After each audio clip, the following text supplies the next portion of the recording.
And it's a thrill to have Lulu Guinness here because, as Courtney just mentioned, this year marks her 25th anniversary. That's 25 years.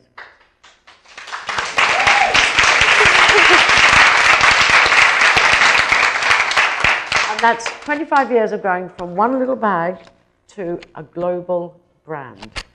So I think how I'd like to kick off, Lulu, is by asking you, 25 years have gone by, how do you still maintain the excitement? Well, I think that's a very good question. And it slightly depends on which day of the week you ask me these questions. Today's Tuesday. I'm having a good, or Wednesday. I'm having a good day today. Yeah, it's Wednesday, isn't it? I'm having a good day. I think how I keep my excitement going is, I think the key to why people go into fashion or love fashion is because our personalities are that we love change. We want constant change. We get bored very quickly. And so for me, what is new is what's exciting. And that's why I have this box. Ah, the black box. Like my magic, it's as if it's a magic trick. This is press day in a box. So at the same time, around London, we delivered 60, I think, of these.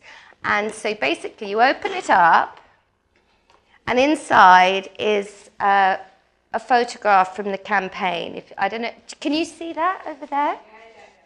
I'm not usually allowed to handle it. And then to have a bit of humour, we've given you, the idea is that we're going to watch a movie of the press day on this tablet. To add a bit of humour, we gave you some popcorn. Very good popcorn, I can tell you.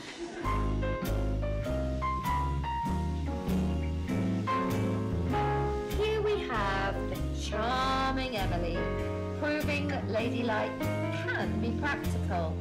It's a good point to actually reflect now. If we look right back from something like this, a virtual press day, latest technology, a video, to that day 25 years ago when you designed your first bag. If that wasn't your intention to go into fashion, how did it all sort of end up like that? It did, literally. I mean, I think, I don't know, when people say to you, and I speak to a lot of art colleges, I did not study fashion at St. Martin's or anything, and I wish I had. It's just not how my life worked out. I did graphic design for a year, and all through my childhood, I was always like designing posters and things. I love graphics. And I think really that handbags almost, but I do like shape as well. So I think handbags almost became like a vehicle for me to put my words, you know, sayings, my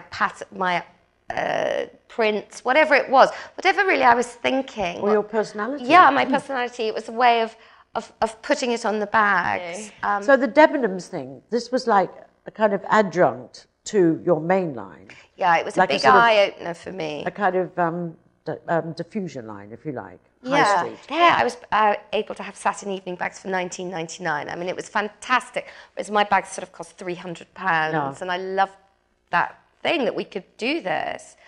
But my buyers just made me choose. They were furious, and they said, if you want to continue being in Selfridges or wherever it was, Brown Thomas, I think, in Dublin, you know, you can't be with Debenhams because there wasn't the understanding. And with America, I think in a way you got your own back on the people who wouldn't let you continue with Debenhams because you launched that diffusion line. Yeah, well, that's much, much later. That's only recently I've done that.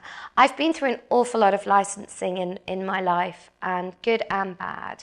And I think it's, for designers, it's a very hard thing, licensing, whether it's a good idea or a bad idea.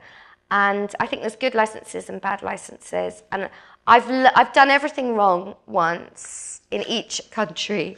And I just hope, I always say at the office, I hope I don't do it twice, because I should have learnt by now that you know, how you have to behave. But licensing can be brilliant.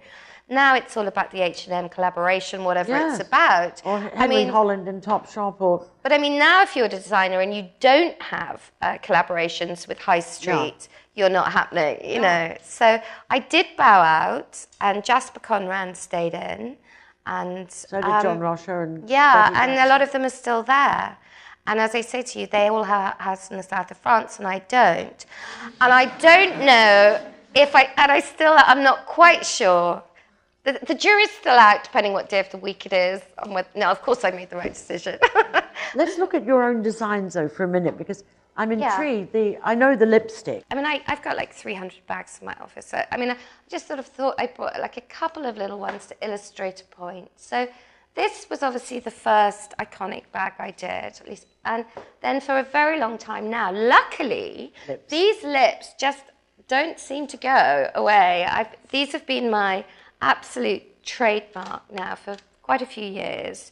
And people never get bored of the red lip. I don't get bored of it. But someone very wise said to me, Lulu, just get your signature and stay there so that your customer isn't confused, that people know when they want something like that, or what your signature is, you are the person to come to. Right.